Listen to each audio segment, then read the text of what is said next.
suis né à Saint-Main-le-Grand, un village en Bretagne, le 19-03-77. J'ai pris ma licence à l'âge de 9 ans. Le para-badminton, ce qu'on avait appelé aussi avant handiball, existait donc avant mon accident. Mon accident de ski en 2003, centre de rééducation en 2003-2004.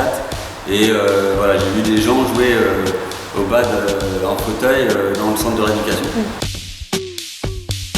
Je me souviens bien de mon premier tournoi de para-bad. J'ai fait le déplacement avec Michael Erabit, en fait, un entraîneur de Fougères en Bretagne, qui lui cherchait des informations pour développer le badminton, notamment en fauteuil. Et moi, je m'étais rapproché de la fédération pour justement voir comment on pouvait importer en fait le para-badminton. Et on est allé sur ce premier tournoi en Hollande avec Michael pour rencontrer les gens qui nous ont fait un accueil exceptionnel. Et voilà, j'ai pu faire quelques volants. Mais c'était pas mon premier tournoi officiel. Je suis revenu quelques mois après tout seul pour faire mon premier tournoi avec des souvenirs inoubliables en fait. C'était contre Walter, un Suisse, un ami après, et j'ai gagné.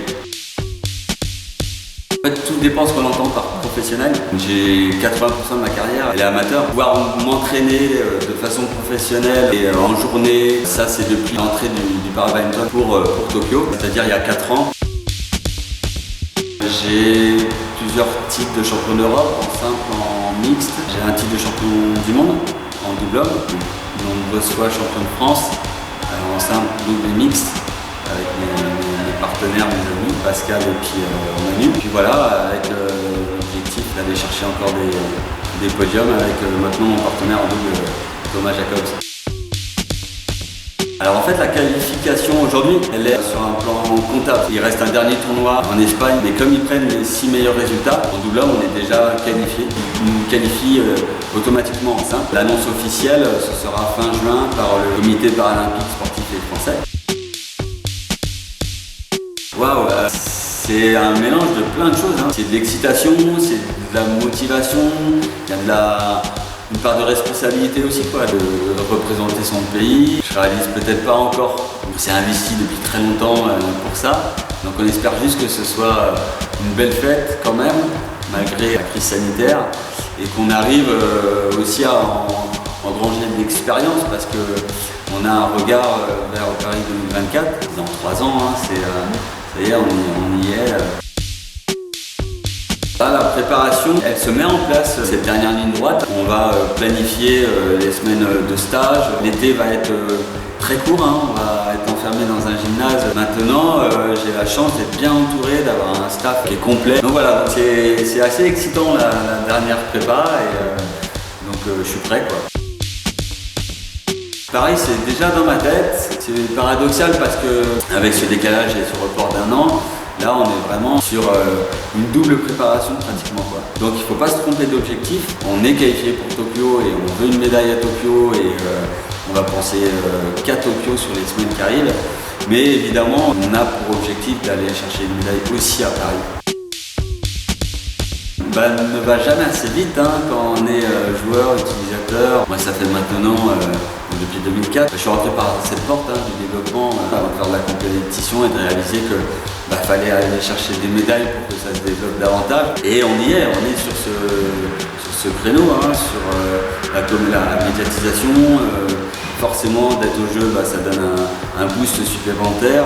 Maintenant, oui, il faut réussir à lier un peu plus ce qui se fait dans les territoires, aller chercher un peu plus le public parce que le public en dit n'a pas forcément cette connaissance du sport. Donc voilà, faut aller leur présenter notre activité.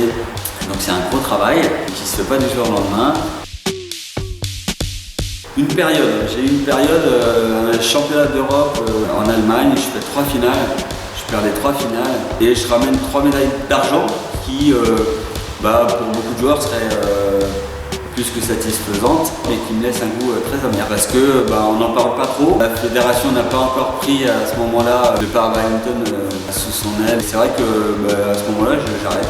J'ai envie d'arrêter le para-bad et je fais une pause très clairement. plein de très bons souvenirs. Ça passe par mon premier titre de champion d'Europe. Et je me souviens de la façon dont je le partage avec mes proches, avec la famille. C'est aussi, je le dis souvent, mais le jour où on a fait une photo souvenir à un championnat du monde d'une équipe de France où il y avait autant de garçons que de filles, toutes les catégories